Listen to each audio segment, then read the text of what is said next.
Bonjour à tous, alors me revoilà assez vite, donc, avec un micro dernier cri, donc qui devrait me permettre d'être beaucoup plus agréable à l'oreille. Donc oui, c'est pas vraiment un micro pour faire des podcasts, c'est plus un micro pour chanter. Mais bon, je me dis c'est peut-être pas plus mal parce que comme ça je peux avoir quelque chose à faire de mes mains et puis je peux parler en même temps et puis ça peut faire des effets sympathiques. donc, et puis bon, c'est tout ce que j'ai en ce moment, donc la question se pose pas. Mais donc ouais, je pensais que c'était intéressant d'essayer de poursuivre ces streams, enfin ces enregistrements maintenant. Pour parler de choses et d'autres. Et en fait, je voulais faire une petite vidéo assez courte pour filer un peu un sujet que j'avais abordé dans la dernière vidéo et qui, j'ai l'impression, a été repris. Sans doute pas du tout de mon fait, mais, euh, mais donc un sujet apparemment assez d'actualité où finalement là, on observe une grande polarisation des débats et en fait il est difficile de ne pas prendre position immédiatement pour un camp ou pour un autre. Donc c'est quelque chose qui se remarque beaucoup en plus avec la pandémie, c'est-à-dire que je sais plus si j'en avais parlé, mais par exemple, c'est quelque chose que je trouve assez drôle finalement, c'est que si je dis que avant de me faire vacciner contre le Covid, j'aimerais attendre qu'il y ait une étude peut-être un peu fouillée, une analyse bénéfice-risque qui me permette de me rendre compte et puis de savoir peut-être quel vaccin choisir, etc. Et ben, pour certaines personnes, juste dire ça, dire je voudrais prendre le temps de regarder un petit peu ce qui se passe, c'est être anti-vax. donc, donc du coup, et en fait, c'est pour plein de sujets comme ça. C'est-à-dire que c'est-à-dire qu'il y a vraiment une coupure qui se crée sur plein de sujets et qui peut rendre difficile le débat. Alors, cela étant dit, je pense que c'est important de comprendre, et c'est pour ça vraiment, je vais vous expliquer pourquoi je donne pas trop mon avis politique dans cette chaîne.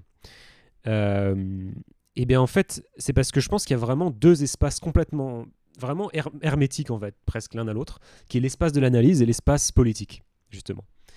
Et en fait, on peut pas être dans les deux. C'est ça que je me suis rendu compte en faisant la dernière vidéo, c'est on peut pas être vraiment dans les deux camps à la fois. C'est-à-dire qu'on peut pas faire on peut pas être à la fois le politique, donc celui qui va convaincre, celui qui va prendre les décisions, celui qui va amener les gens à un endroit, etc. Et à la fois être dans l'analyse, c'est-à-dire être en surplomb de ce qui se passe. Si vous êtes dans la mêlée, vous prenez parti. C'est obligé. Et si vous êtes en surplomb, vous êtes dans l'analyse, et ben dans ce cas, vous prenez pas parti.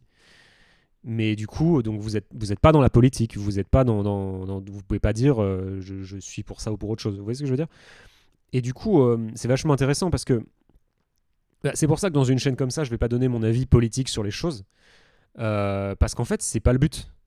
Et je me rends compte que ça n'a pas de pertinence en fait pour moi de dire je vote pour un tel, je vote pour un tel. Euh, et c'est pas parce que j'ai pas forcément de choses à dire là-dessus, mais c'est juste parce que le but de cette chaîne, c'est pas ça. Le but de cette chaîne, c'est plus pour moi de prendre justement cette position de surplomb, de regarder un peu de haut, d'essayer de prendre de la hauteur et de voir un petit peu, bon, qu'est-ce qu'on peut dire, qu'est-ce qu'on peut dire sur ce qui se passe, est-ce qu'on peut essayer d'avoir des nouvelles idées, etc. Et après, peut-être que ces nouvelles idées, elles infuseront une dimension politique. Mais, mais en elle-même, c'est impossible. C'est impossible d'avoir vraiment les deux positions à la fois, les deux postures à la fois. On se rend bien compte que de faire de la politique dans une chaîne d'analyse, ça tue l'analyse en fait, parce qu'on a déjà pris parti. Donc on s'autorise plus justement à peut-être accueillir les nouvelles idées.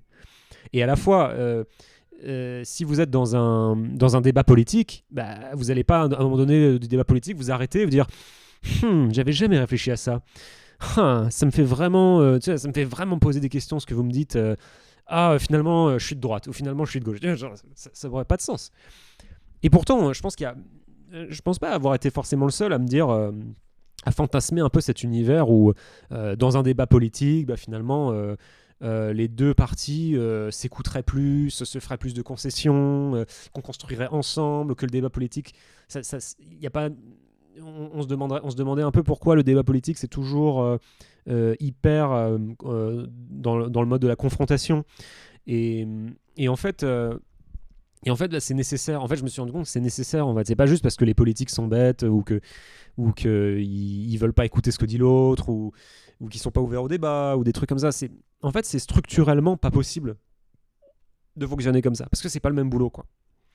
C'est pas le même boulot d'emmener les gens avec soi pour réaliser un projet, et de s'arrêter, de se poser, de se dire, bon, alors, qu'est-ce qui pourrait marcher, qu'est-ce qui pourrait pas marcher, et tu vois, d'imaginer un monde où finalement, pendant un débat, les deux arriveraient à se convaincre sur certains aspects, tu vois.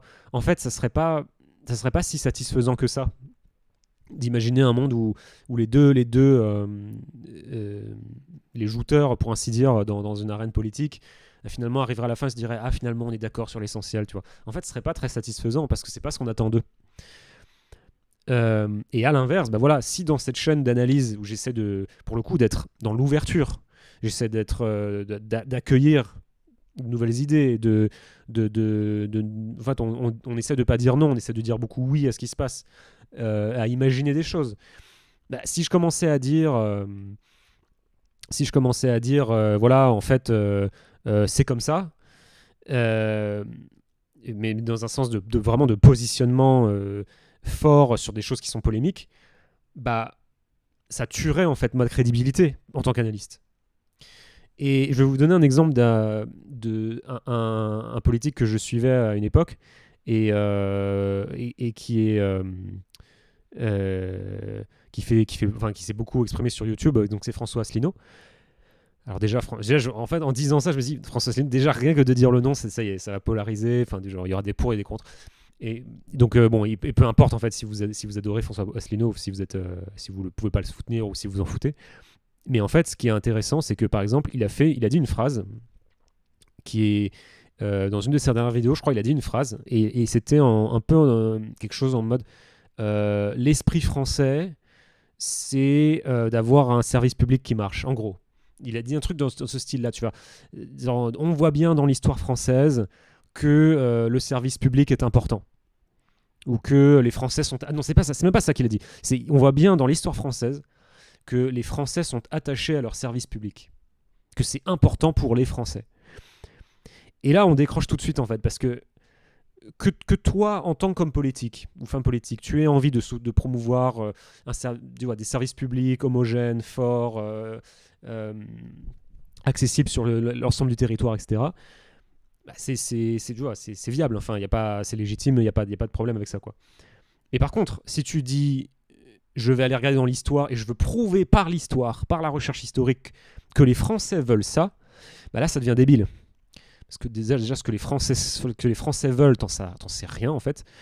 Ce que les Français ont voulu à travers l'histoire, enfin là comme ça, il n'y a rien qui permet de le dire en fait. Et Asselineau d'ailleurs, il s'était fait remarquer par une conférence sur l'histoire de France, qui était historiquement, mais... Enfin, c'est même pas que ce qu'il disait était faux factuellement, mais c'est juste que c'était tellement orienté, enfin, c'était évidemment très très orienté, et sans vraiment donner tellement de preuves au final. Or, la recherche historique, elle se nourrit pas de grandes phrases sur l'univers, l'homme, des choses comme ça. C'est pas de la philo. La recherche historique, c'est des sources, et une interprétation de ces sources. Donc des sources mises dans un contexte. Voilà, c'est ça la recherche historique, c'est des sources mises dans un contexte. Donc si tu dis les Français veulent, bah il y a de grandes chances que tu dises des conneries en fait, parce que c'est pas les Français veulent, et on voit bien dans l'histoire que c'est les sources disent ça. Et c'est pour ça qu'un historien en général, même s'il est évident que les historiens peuvent être, peuvent sans problème se positionner sur un plan politique ou un autre, mais disons que dans la mesure où tu es dans la recherche, tu vas pas dire ce qui devrait être en fait. Tu vas pas dire moi je voudrais faire ça. Tu vas dire voilà, l'histoire nous dit ça. Est-ce que ça a nécessairement un impact direct sur ce qu'on devrait faire? Ça, c'est plus le rôle de l'historien de le dire, c'est le rôle du politique. Et en fait, Asselineau et d'autres, quand ils utilisent l'histoire pour faire de la politique, souvent ils se mangent en fait, pas parce que ce qu'ils disent est nécessairement faux, mais parce que ce qu'ils expriment n'a pas de valeur en fait dans le champ de l'analyse. C'est-à-dire que, ou plutôt et vice versa, c'est-à-dire que remarquer que au XVIe siècle, François Ier fait une alliance avec Soliman Pacha, si je ne me trompe pas, Soliman Pacha, avec le Grand Turc, pour contourner le glacis géostratégique créé par Charles Quint à travers l'empire romain germanique, bah, est-ce que ça dit ce que devrait être la politique aujourd'hui en 2021 par rapport à la Turquie? Bah non, ça n'a aucun rapport. En fait, c'est purement anachronique. Et pourtant, Asselineau, il fait ce genre de liens, mais qui n'ont pas de sens, en fait. En tant que tel, ils n'ont pas de sens. Et d'ailleurs, c'est un truc, si je peux filer là-dessus, c'est vrai que Asselineau, il aime bien reprendre cet exemple de l'alliance avec les Ottomans. Je crois que c'est les Ottomans, je m'excuse si je dis n'importe quoi, mais je crois que c'est les Ottomans ou les Turcs, ce qui étaient les Turcs à l'époque, donc au XVIe siècle, et puis pour dire, bah voilà, la France fait des alliances. La France a une diplomatie originale, elle fait des alliances avec un peu tout le monde pour essayer de contourner les empires. Tu vois. Et ça, c'est complètement con. Tu vois. C'est pas parce que tu as un exemple qui montre ça que ça dit quelque chose de l'esprit français. Tu vois. Ou alors il faut donner beaucoup, beaucoup plus d'exemples. Il faut les montrer à travers les siècles. Il faut les relier. Tu vois, genre, il faudra en dire beaucoup plus. Moi j'ai lu un livre récemment sur le XVIe siècle. Alors certes, oui, il est fait mention de l'alliance de Revers contre Charles Quint. Mais déjà, déjà, c'est un petit événement. Excusez-moi, je réfléchis en même temps, mais ouais, c'est un petit événement. C'est pas un truc qui est présenté comme quelque chose qui a eu un énorme impact sur l'histoire de France, cette alliance. Ça n'a pas changé grand-chose à la dizaine de guerres que se sont menées François Ier et Charles Quint. Bah non, ça marchait pas comme ça. Et de la même manière, dire Charles Quint est encerclé par le Saint-Empire romain germanique, de la même manière, Vercingétorix est encerclé par l'Empire romain, et de la même manière, la France de 1940 est encerclée par les puissances fascistes. Tu vois, Asselineau, il faisait des liens comme ça, mais c'est absurde, tu vois. C'est pas vrai. Et là encore, je dis rien sur est-ce que Asselineau vaut quelque chose en tant comme politique, est-ce que ses options sont viables, est-ce que je suis pour ce qu'il dit, est-ce que je suis contre ce qu'il dit. Ça, c'est autre chose. Mais dans le domaine de l'analyse, il faut être extrêmement prudent quand on amène de l'analyse dans la politique et vice-versa quand on amène de la politique dans l'analyse. Si vous voulez vous appuyer sur l'histoire de France pour dire ce qui devrait être fait aujourd'hui, bonne chance. Bonne chance, parce que l'histoire de France, elle vous dit pas où aller. Elle vous dit juste ce qui s'est passé. Mais elle vous dit pas où aller. Je veux dire, l'histoire de France, elle vous dit, voilà, on a eu un empire colonial. Est-ce que ça voudrait dire qu'aujourd'hui, il faudrait refaire un empire colonial ? Est-ce que ça veut dire qu'il ne faut pas avoir de culture historique ? Non. Il faut avoir de la culture historique. C'est-à-dire, ceux qui prétendent faire de la politique sans avoir aucune conscience de l'histoire de France, c'est probablement des imbéciles. Très probablement, ils vont faire n'importe quoi. Mais est-ce que ça veut dire... Mais justement, connaître l'histoire, ça sert aussi à pas faire l'erreur de penser que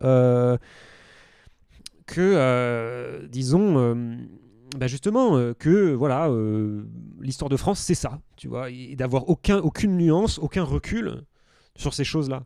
Ça aide à comprendre que les options qu'on choisit aujourd'hui, c'est nos options. C'est pas des options qui sont soutenues par la recherche. La recherche historique, elle dit pas ce qu'il faut faire. Donc il faut avoir de la culture, il faut avoir une capacité d'analyse quand on fait de la politique, mais mélanger les deux est très problématique. C'est-à-dire que si je suis un homme politique et je commence à vous dire, voilà, je veux aller dans cette direction parce que l'histoire me montre que c'est ça qu'il faut faire, peut-être qu'on peut le faire un tout petit peu, mais il faut être très très prudent avec ça, quoi. Par exemple, je sais pas si je peux donner un exemple, ouais, de quelque chose qu'on pourrait dire à ce sujet. Ouais, non, je sais même pas. Par exemple, voilà, les cathédrales ont été une époque... l'époque des cathédrales a été une époque extrêmement riche pour la France, où elle a développé un art qui a été repris dans toute l'Europe, une architecture qui a été reprise dans toute l'Europe, etc., jusqu'à aujourd'hui. Est-ce que ça veut dire qu'on doit se définir par cette époque? Est-ce que ça veut dire... Tu vois, on sait ce qu'a contenu cette époque, on sait ce que les sources nous en disent, mais on ne sait pas nécessairement ce que ça veut dire pour nous en 2021. Ça veut probablement dire qu'il faut préserver le patrimoine. Mais à part ça, voilà. Alors ça sert à avoir de l'épaisseur en tant qu'homme politique. C'est-à-dire avoir la culture des siècles, avoir une capacité d'analyse, avoir une capacité de jongler avec différentes idées, c'est extrêmement utile parce que ça sert à avoir de l'épaisseur et du recul sur ce qu'on dit et à pas être effectivement dans des oppositions politiques un peu stériles, droite-gauche ou autre, je sais pas. Mais maintenant, voilà, c'est ce mélange qui est problématique en fait. Et en fait, qu'il y ait de la polarisation dans l'espace du politique, c'est inéluctable, c'est impossible de faire autrement. On aura toujours des grosses oppositions. Enfin voilà, là par exemple sur la politique sanitaire, bah voilà, on a des oppositions. Il y a des gens qui vont penser qu'il faut confiner, il y en a d'autres qui vont penser qu'il faut pas confiner. Sur le racisme, il y aura des grosses oppositions. Il y a des gens qui ont pensé qu'il faut faire. D'ailleurs, je sais même pas ce qu'il faut faire particulièrement en termes politiques. En tout cas, bon, qu'il faut prendre ça comme un problème très important. Et d'autres moins, etc. L'immigration, ça va être polarisant, etc. Il y a beaucoup de choses qui vont être polarisantes. Et c'est normal. Enfin, je veux dire, quand il y a quelque chose, quand la politique sanitaire a tellement d'impact sur la vie psychologique des gens, sur leur vie économique aussi quand même, il faut le dire. Donc c'est normal qu'il y ait des oppositions, il y a des gens qui pensent non, il faut faire ça. Et il n'y a pas tellement... Enfin, il y a pas, c'est pas qu'il n'y a pas de temps pour l'analyse, mais je veux dire, c'est autre chose. C'est peut-être dans un second temps, ou dans un temps antérieur, ce que vous voulez, mais ça peut pas être la même chose. Ça peut pas être fait en même temps en fait.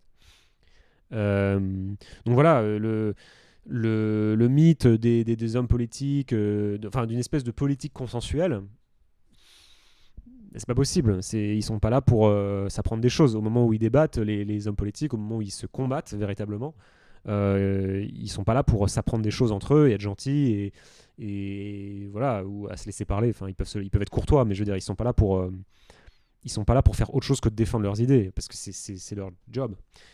Donc voilà, c'est bien comprendre je pense la différence. Et moi, voilà, je suis youtubeur, je fais des analyses. Je pourrais commencer à faire des analyses politiques,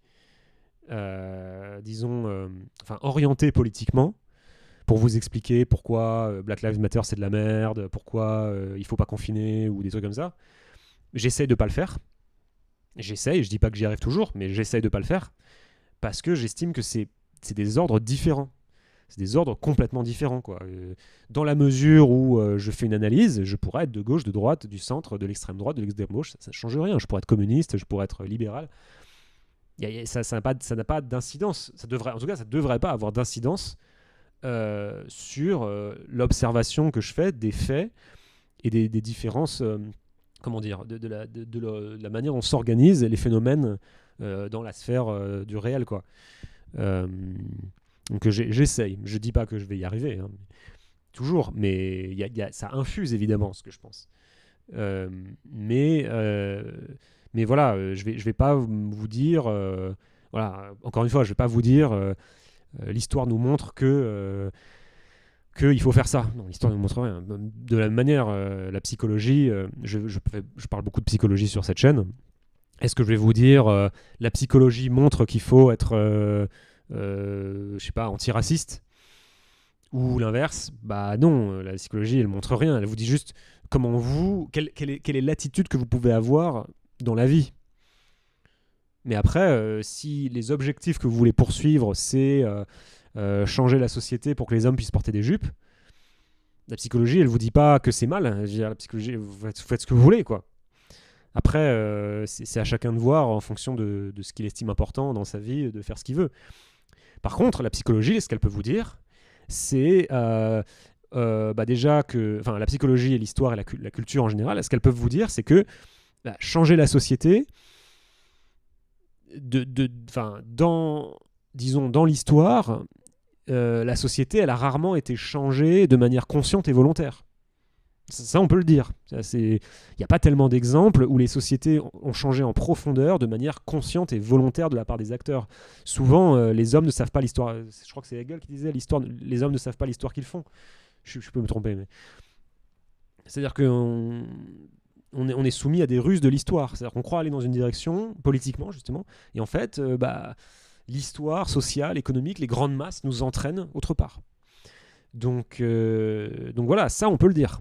Est-ce que ça veut dire qu'il ne faut pas essayer de changer le monde?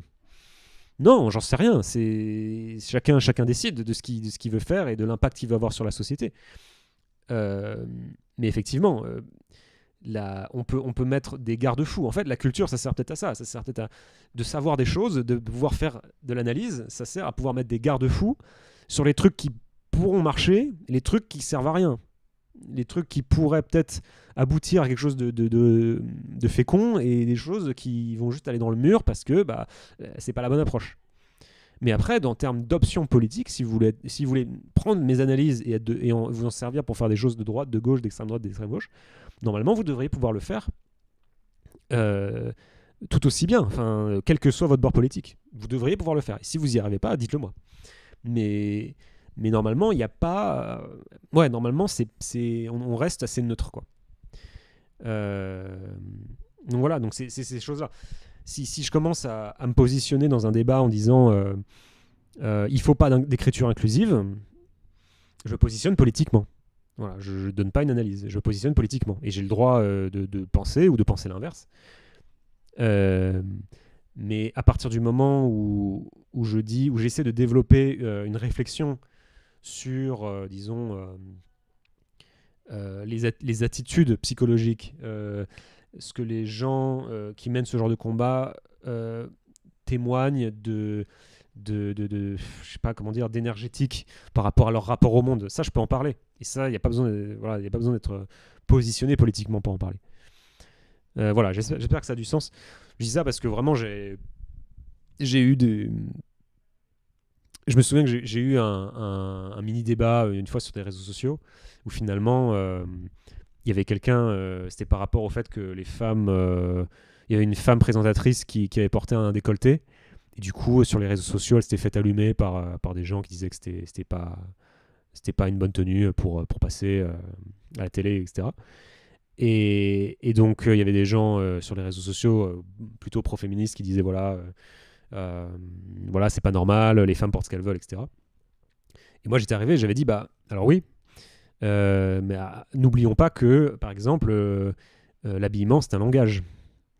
Quand vous vous habillez, vous donnez un signal au reste du monde sur qui vous êtes, ce que vous voulez, ce que vous aimez faire, ce que vous n'aimez pas faire.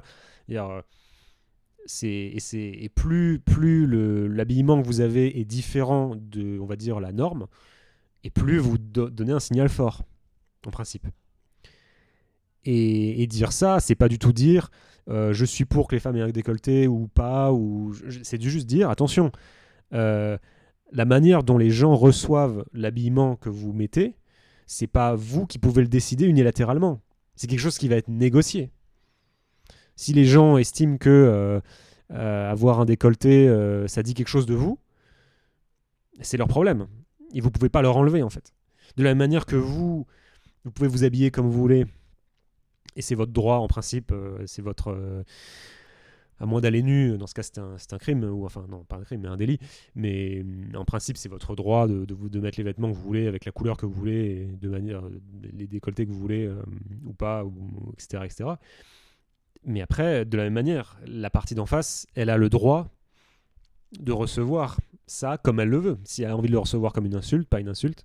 Et ça, c'est dans les deux sens. C'est-à-dire que si je dis quelque chose et que quelqu'un le reçoit comme raciste, il a le droit, en fait. Je veux dire, c'est pas quelque chose que je peux lui enlever. Là encore, c'est pas quelque chose que je peux lui enlever, c'est quelque chose que lui a reçu. C'est que lui ressent. Et c'est son ressenti, je peux pas le lui prendre. Je peux pas décider, moi, unilatéralement, que son ressenti n'est pas valable. Donc voilà, il y a vraiment... donc ça va dans les deux sens. Donc, pourquoi je dis ça ? En fait, pour expliquer que ce genre d'analyse, ça, de dire ce que je viens de dire là, d'essayer de finalement d'expliquer qu'en fait, il y a peut-être les deux parties qui doivent négocier ensemble pour trouver un point commun sur ce qui est approprié en termes de vêtements ou pas, et ça devrait pas me positionner politiquement, en fait. C'est juste... c'est ni être pour ni être contre. C'est juste dire... j'essaie de réfléchir au terme du débat, en fait. Et ce que le débat exprime et comment le débat pourrait être résolu d'une manière différente que frontale, en fait. Donc voilà, c'est... Donc après, ça a été reçu, après les gens, comme c'est un débat aussi, un débat politique, bah, les gens peuvent vous interpréter ce que vous dites de manière politique. Donc après, là, les gens sur le réseau social, ils vont dire, bon, ils vont dire ce qu'ils veulent, quoi. Mais vous, enfin moi, en tout cas, dans cette situation-là, j'essayais effectivement de faire le distinguo entre l'analyse, on va dire, objective de la situation et le positionnement politique que je prends. Et ça ne veut pas dire que je vais tout le temps le faire, mais c'est vrai que si le but c'est de discuter avec des gens, en tout cas sur un réseau social, si le but c'est de discuter avec des gens, bah, quel est l'intérêt finalement d'arriver avec des opinions politiques extrêmement tranchées? Vous ne serez pas entendu. Vous voyez, c'est un peu ce que je me dis, quoi. C'est dans ce genre de contexte. Si c'est pour faire du prosélytisme, peut-être que ça va pas donner grand-chose. Ça va faire du buzz, entre guillemets, mais je suis pas sûr que ça va te donner grand-chose, quoi.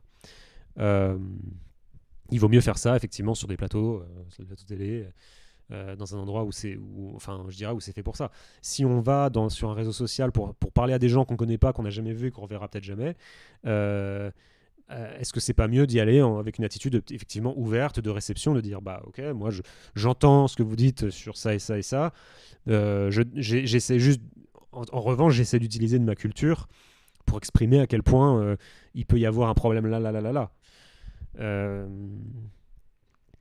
Et donc voilà, et donc sur ce débat-là de l'habillement, voilà, la position en face, c'était une position très, disons, alors pour le coup, presque créationniste. C'est-à-dire que finalement, la société, c'est quelque chose qu'on crée, tout est fait de conventions, tout est fait tout est créé ex nihilo par les gens, en fait, qui décident qui décident unilatéralement de ce qu'ils veulent, et qu'en fait, si on éduque les gens différemment, si on éduque nos enfants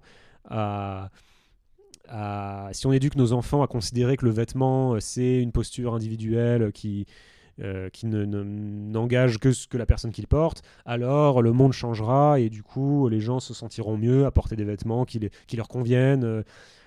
Mais ça, c'est faux. Enfin, tu vois, pour moi, c'est faux. Enfin, c'est pas que je suis contre, mais c'est impossible, en fait. Le vêtement, ce sera toujours un signal. Quoi qu'on fasse, d'ailleurs, dans la vie sociale, tout est un signal. Je veux dire, l'appartement dans lequel tu vis, je sais pas moi.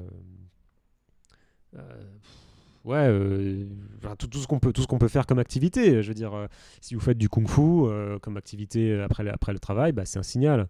Si vous faites, je regarde si ça enregistre toujours. Si vous faites du Krav Maga, c'est un signal. Si vous étudiez la Torah le soir après le boulot, ça dit quelque chose. C'est impossible d'imaginer. Enfin voilà, faut pas être naïf, quoi. Quoi qu'on veuille qu'il se passe, faut pas non plus croire que un jour il y aura un monde où on sera plus dans un univers où toutes ces activités humaines constitueront un langage et un moyen d'expression vers les autres, et donc il va être reçu par les autres, et donc les autres, ils auront quelque chose à dire par rapport à ça. C'est tout. Et c'est pas être contre ou pour. Voilà. Ayant dit tout cela, est-ce que je suis contre que les femmes aient des décolletés sur les journaux? Je m'en fous complètement. Ouais, c'est pas du tout mon sujet, quoi. Mais c'est intéressant, je trouve, d'avoir cette réflexion. Donc voilà. Donc pour résumer, j'ai beaucoup parlé, mais pour résumer. La position politique, la position de l'analyse, deux positions presque irréconciliables. C'est impossible d'être à la fois sur l'un et sur l'autre. Alors, si vous faites de la politique, si vous dites, je sais pas moi, les femmes doivent être mieux payées, voilà, c'est votre position. Vous entrez dans ce truc-là, vous cherchez à démontrer quelque chose, vous cherchez à y aller. Vous pouvez pas être à la fois là-dessus et à la fois sur le terrain de l'analyse. Ce qui ne veut pas dire que vous ne serez pas nourri d'analyse. Mais à la fin des fins, les analyses, elles sont pas faites pour l'action directement. C'est bizarre à dire comme ça, mais quand je fais une analyse fouillée, par exemple, sur le salaire des femmes par rapport à celui des hommes, en fait, je me rends compte que c'est pas évident. Enfin, ça peut avoir l'air évident si on regarde de très très loin, mais en fait, dès qu'on rentre à l'intérieur du sujet, on se rend compte qu'en fait, c'est pas évident, disons, ce que ça implique en termes politiques, ce qui doit se passer derrière ça, une fois qu'on a fait toutes ces analyses, qu'on a regardé toutes les choses là, c'est de moins en moins évident que ça implique quelque chose politiquement. Et c'est pareil sur tous les sujets. Si vous regardez tous les sujets, en fait, il y a je pense qu'il y a aucun sujet où, quand vous le prenez en profondeur, vous en ressortez avec une conviction claire de ce qu'il faut faire. Je pense qu'il y a très très peu, presque aucun sujet comme ça, quoi. Donc ça, c'est quelque chose à garder à l'esprit. Voilà, je vais m'arrêter là et puis on se revoit pour une prochaine fois. Allez, bisous et ciao.